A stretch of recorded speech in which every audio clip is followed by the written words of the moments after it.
Welcome back. This is episode 35 of the Feel for the Game College Football Podcast. And as promised, we've got Big 12 quarterback tier rankings today. We're going to go ahead and break them down and get right into it. Let's start with our first guy. We've got Michael Hawkins. He just committed to West Virginia in the transfer portal from Oklahoma. We've seen him play. We know what he's got. I'm feeling probably above average for Michael Hawkins. Is that a I don't little know. high I for was you? I was feeling more kind of solid tier. I just feel like he hasn't proven like a whole lot yet. I think with his explosive playmaking, he's got potential to be higher than solid. But like you said, we haven't seen enough from him to really push him up the rankings. And if he was an above average tier, I bet he'd be in the back. So let's start him off at a top of solid. And how we've been doing it is just putting whoever we think is the best in their tier at the top or the front. The back end is just based off of if it was a number ranking, it would just go down the line. So I say we go ahead and start with Michael Hawkins at solid. And here's what I like about Michael Hawkins. I like that he's got a really strong arm and he's very athletic. He can extend outside of the pocket off platform. He did that a lot at OU. He just has accuracy struggles sometimes, and I don't think he's really gotten used to the speed of the game yet. So with more reps and more time as the actual starter and not being swapped around so much, I think we could see more from him. Plus, with West Virginia, I mean, they've stunk the past couple of years. They've got Rich Rod in there now. That's a big deal. He's always been good with mobile quarterbacks. Last year, they had some upset games. They beat Pittsburgh in like week 1, I think. Yeah, I think It was so. like one of their only really big wins last year. But they also beat Houston. They beat another team they It weren't might have supposed to beat. been the year before. I don't know. I can look at their schedule and see. I think they were like 4-8 last year, but they had one or two decent games. The quarterback that started for them last year is I don't think he's coming back. I They think were he either graduated or transferred, but he was okay. He's a good dual threat guy. yeah, they beat Pittsburgh and then they did beat Houston. Yeah. Dang, crazy loss for Houston. And Houston was what, like 10-3? Mm-hmm. Dang. So yeah, I think West Virginia takes a step. They got Cam Cook. We talked about that. We'll get to that, I'm sure, if we break down running backs again. But that's a huge pickup. I think these two skill positions will be the make or break for the team. I like him in solid for now. Cam Cook is definitely a huge weapon for him, though. All right, let's move on. One of my favorites, Noah Fafita from Arizona. He is one of the only quarterbacks in college football that is a fourth or fifth year senior that has stayed on their team for the whole time. I love that. Just if that was all that he did up to this point, I would probably favor him in the rankings just because of that. But I'm also biased because I've watched him a ton for the past 4 years, and I love how he plays. He's an absolute dog. When McMillan was still there, he was just absolutely ripping the ball down the field, over the middle, to the sideline. Like, he makes almost all the throws. He's really good. And it's just Arizona has to have the talent out wide to be able to support that, and they got to be able to protect him.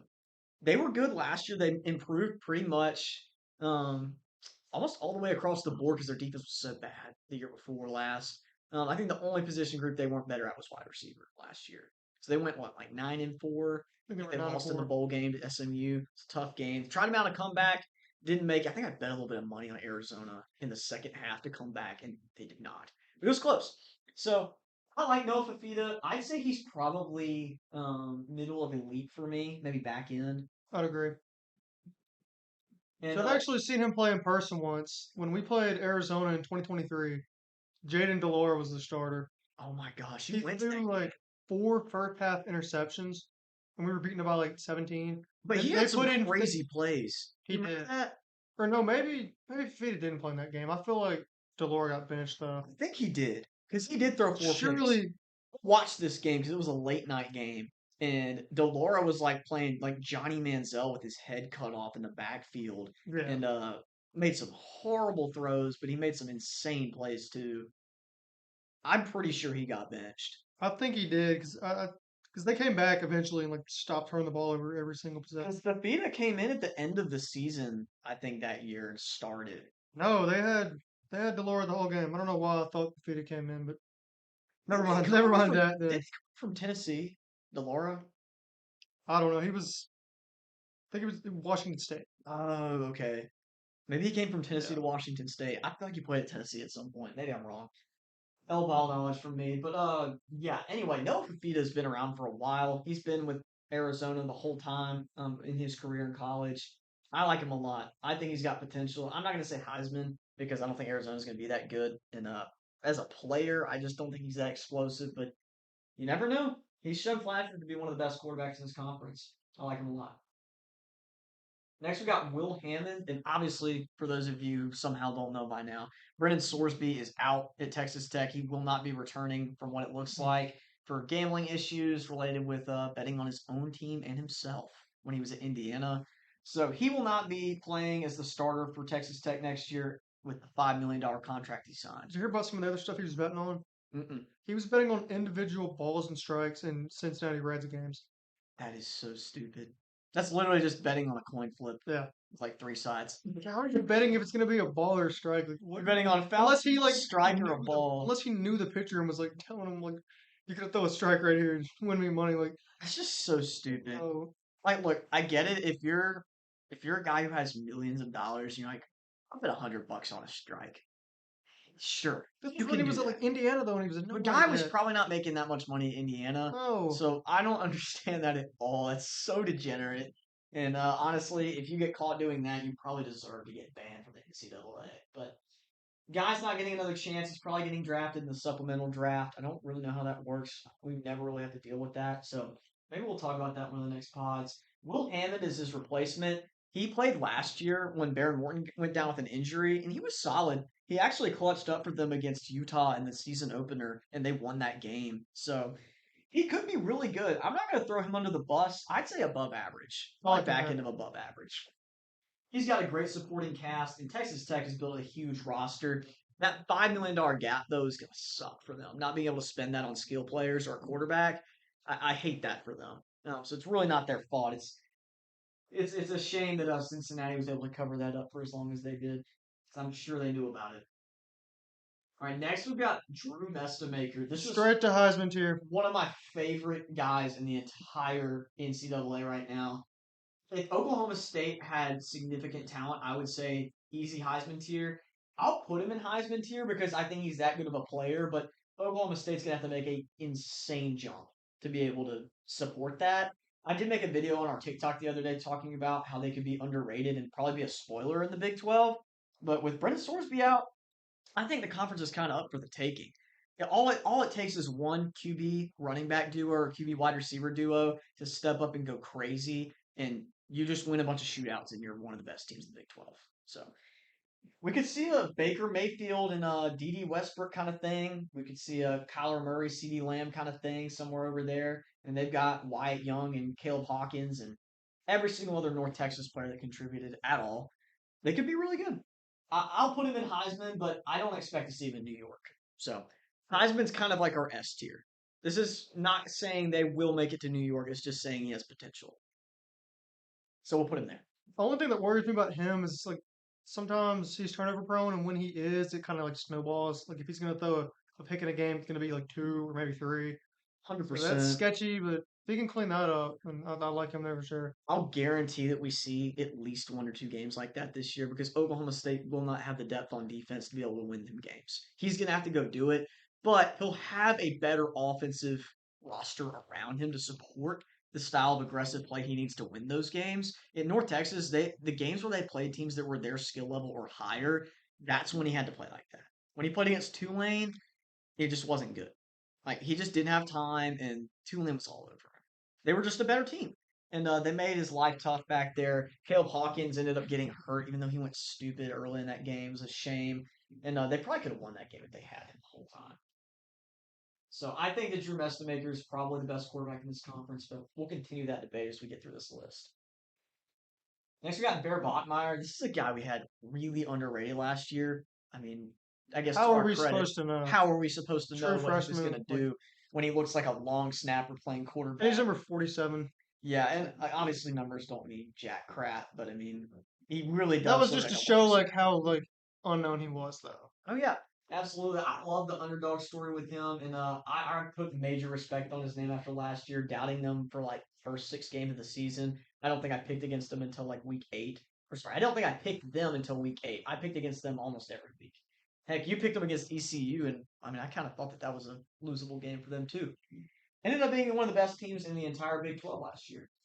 And I think Bear Bachmeyer was one of the main reasons for that. I'll put him in back end of elite. I don't think that he's necessarily a top echelon quarterback by any stretch, but he gives his team a chance to win football games with the way he plays. So that's more than above average to me. Yeah, I like him very back of elite or top of above average, either one. I think that's fair. I definitely like him more than I like Will Hamden. So with how he played last year as a freshman, I gotta put him in elite. I think that's fair. Elite tier for Bear Bachmeyer, really good player. Sophomore year, loading. I think he'll have some improvements for sure. And that win against Georgia Tech was ballsy. He played really good in that game, even though Haynes King, my absolute glorious King, Haynes King. I'm gonna miss him. That was so sad they lost. That game was so good. Again, was Pop Tart Bowl, wasn't it? Such a good bowl game, dude. It's one of the really only good bowl games last year. Like out of all the big bowl games, that was the only one that lived up. And Haynes King went out with everything he had. They almost won at the last second. Threw like a 4th and 7 Hail Mary, and I think he threw a pick to end the game. So it was sad. I think Houston, Complete the Hail Mary. Houston LSU also lived to the hype. Oh, that was peak, and we called the upset too. So I mean, that was probably the best bowl game. Love that one. All right, next we got Devin Dampier. We were both pretty high on him last year, which I think was pretty fair. Utah's system wasn't very friendly to his style of play, in my opinion. I mean, he played really conservative in their offense. He utilized his skill set well. Turnovers were down, but I don't really feel like he got to unleash all of his capabilities in that offense. With a new head coach this year, maybe they changed some things up. He's definitely one of the best quarterbacks in the conference, though. I think probably ahead of Bear Bachmeier's a good spot for him. I agree. Yeah. And Utah with the new coaching staff and probably losing some players, I'm skeptical, but they always end up being pretty solid. I think the year they had Zach Wilson's brother was the only year they really just didn't get it. So 8 or 9 wins for Utah is probably feasible. Next, we've got the man himself, DJ Lagway. I almost picked a really chopped picture of him. It was just a headshot where he looked like Mike Wazowski from Monsters Inc. And I didn't do that because I just didn't think that was fair. There's a lot of hate going around on DJ Lagway, so I wanted to set him up with a good aura farming pick. He was super tough with the number 2 at with the Florida Unis. So let's put him in I think solid, Top of solid. top of solid. Probably not top of solid, but top of solid like for now. Put him ahead of Michael Hawkins. I think that's fair. I've seen some incredible play from him, and I've seen some horrible play from him. You could say sketchy, but I just don't think that's fair with his talent profile. Um, Going to Baylor in a high flying offense with Dave Aranda, he could get better, but I figure it'll be another season kind of like last year. They're just going to let him kind of free reign the offense a little bit more. Florida was more play action based with Jaden Ball getting 25 carries a game, and I don't think Baylor's going to be like that. So probably going to see a lot more yards from him. Definitely going to see lower completion percentage and more interceptions. So we'll go with top solid for now. I'm not a huge DJ Lagway hater, but man, he struggled last year mightily in some games. Specifically, the LSU game was really bad, and the Miami game was pretty bad too. There were some other ones. There was a lot of bad games, but I won't be a massive hater. Now, I will probably end up being a hater on this one. If anybody is returned from last year seeing our Big 12 quarterback rankings video, I say seeing, that was before we even had a video. It was just audio. I talked about how Avery Johnson was not a top 10 quarterback. I guess maybe I had him at 9. Everybody had him in top 4 in the Big 12 last year. Some people had him at number 1, which was insane. Oh. I talked about how he was overrated. Barely top 10. I don't think he's top 10 at all this year. I don't know that I'd even put him top 10 this year. I think back into solid. I would take Michael Hawkins over Avery Johnson right now. I've seen enough of him throwing the football to not pick him over Michael Hawkins. I was thinking having him right behind Lagway. I'd take Lagway over Avery Johnson. What'd they go last year? Like 6 and 7? I think they were 6 and 7 or 7 and 6. They rallied to beat maybe Kansas when they totally shouldn't have. They always beat Kansas. Yeah, they beat them like 18 years in a row or something. So I terrible. was just gonna peek at his stats last year. They're not great, but he had some really good rushing outputs. He had 18 passing touchdowns to 6 picks. It's average. It's not horrible, but I just Sub 60% completion. yeah, that's fitting. and his rushing stats are decent, but I never understood the hype. He's the only quarterback I picked a really cooked headshot from. He looks like those quarterback videos where everybody's like hottest quarterback if they were a woman in the NFL. I think those are so weird, but they're really funny. And that's what he looks like, and that's just a normal picture of him. So no disrespect, but the hair is kind of crazy. So what do you think? Ahead of Michael Hawkins or behind him? I like him behind Michael Hawkins just because he has way more experience. Okay.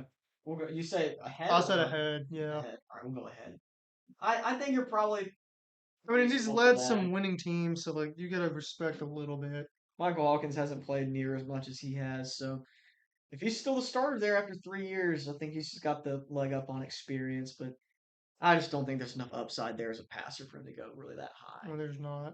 Maybe he can prove me wrong. I really don't like being a hater on college athletes unless they're just complete dipwads. But I'm sure he's a good kid and always want Well, to I see mean, guys these are improve. people getting paid millions of dollars now, so I think it's fair game. You know what? That's a good point. And obviously we'd be $1 million quarterbacks if we decided to play college football, so we can say whatever we want.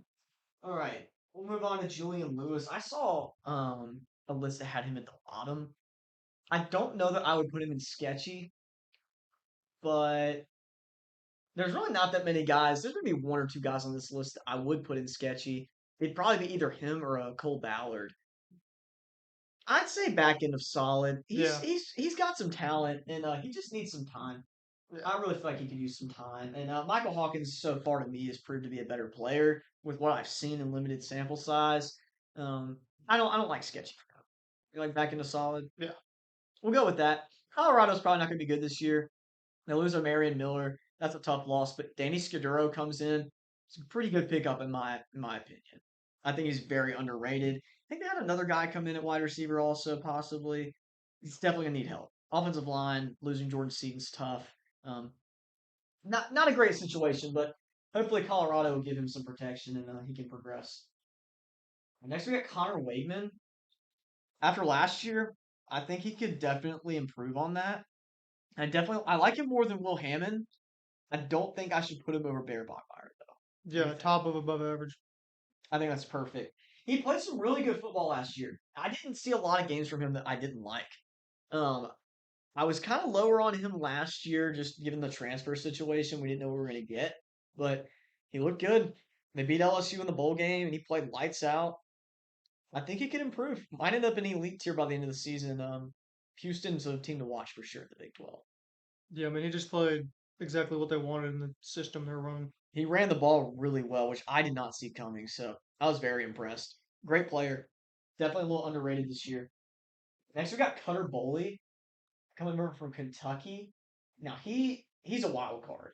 I don't know what to think about this guy because I've seen him play some really high flying football at Kentucky. So if he can air it out at Kentucky with that offensive system and what they had, I mean, yeah, sure it was inconsistent. I think he could be good, but I'm not willing to put him too high. I think I'd sandwich him probably behind DJ Lagway and ahead of Avery Johnson. I think he's got more potential than Avery Johnson. I'm fine with that. And he's on Arizona State too. So you gotta take that into consideration. I think they'll probably be a good situation for him. Yeah. They got Marion Miller also in the transfer portal. He's a stud. So we'll put him there. I think he can improve. He might end up being one of the better quarterbacks in the conference by the end of the season, depending on what Kenny Dillingham does over there. But he's good. Definitely a wild card. Might need to make that a tier for the next one. Instead of doing solid, we could have average or above average, and we could have wild card and then sketchy. They're probably good. We'll see. All right, next we got Jaden Craig over from Harvard. This one would definitely fall in the wild card tier for me because wild card kind of implies that he could be really good, but also we don't know yet. Big jump from Harvard to TCU, replacing Josh Hoover. This dude was a stud at Harvard though. He had insane stats. They were really good. I don't know what he's going to do, but he's definitely going to be the starter, and I'm confident that he could play good football there in that system. They lose Eric McAllister last year, one of the best wide receivers in the Big 12. If they bring back some guys at wide receiver, I bet he has a decent season. But I'm not expecting TCU to be one of the best teams in the conference. So I'd say probably middle of solid. What do you think? I don't know. It just kind of worries me that he's coming from the Ivy League because that's not like a great FCS conference. I think for some reason, they didn't play in the FCS playoffs until like this past year, and I'm pretty sure their representatives got crushed. So just I don't really know how high of a level that is. And then coming over to the Power Four now, I might would have him behind everybody at this point. You think all the way Just at the because bottom? unknowns from that. I mean, he could be good, but just the level of play is like. I mean, it's not like this is a North Dakota State Yeah. quarterback coming over. Like, That's a good point. The difference between Harvard and like a North Dakota State, South Dakota State, Montana I mean, they State. would beat them 50-0.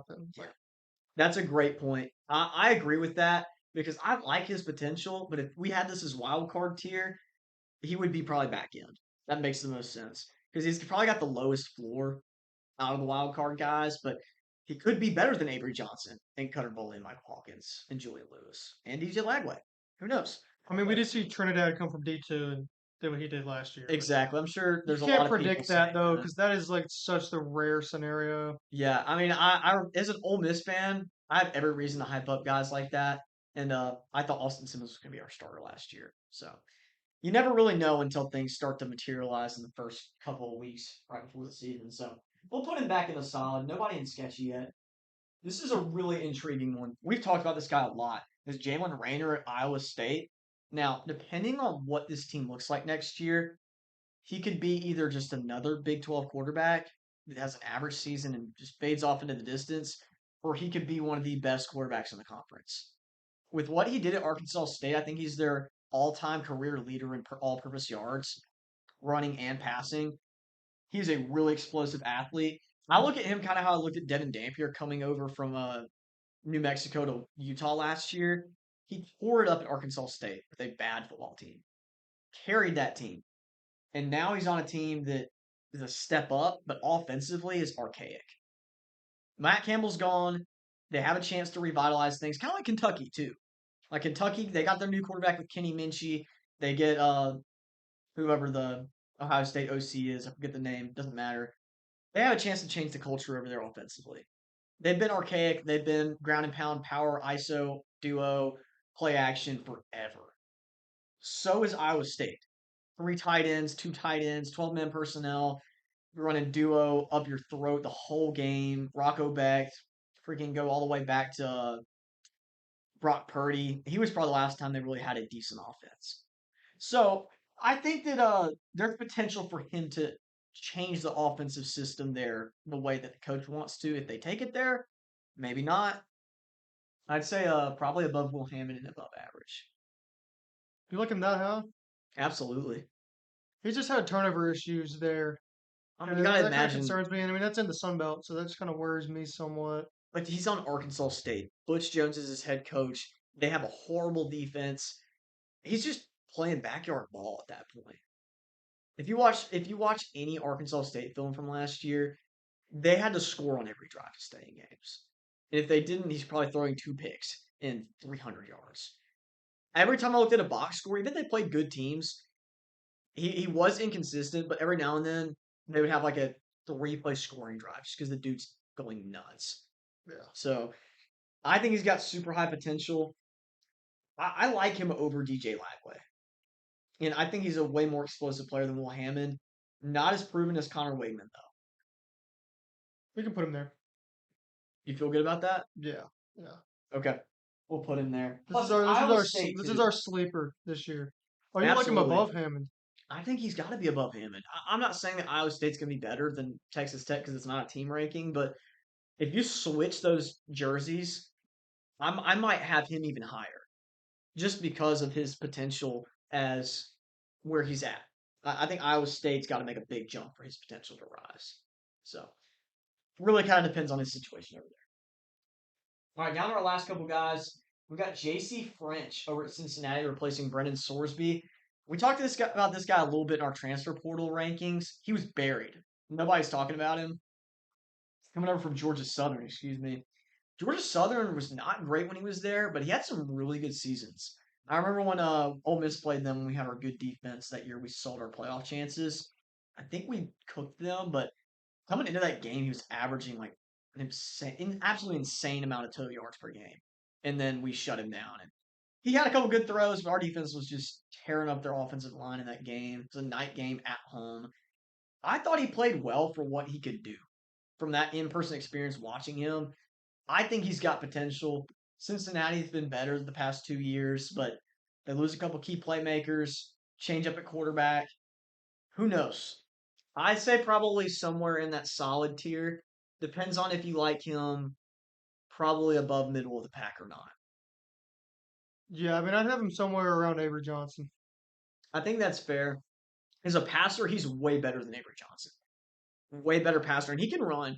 But I'll let you decide because I'm an Avery Johnson hater for the most part.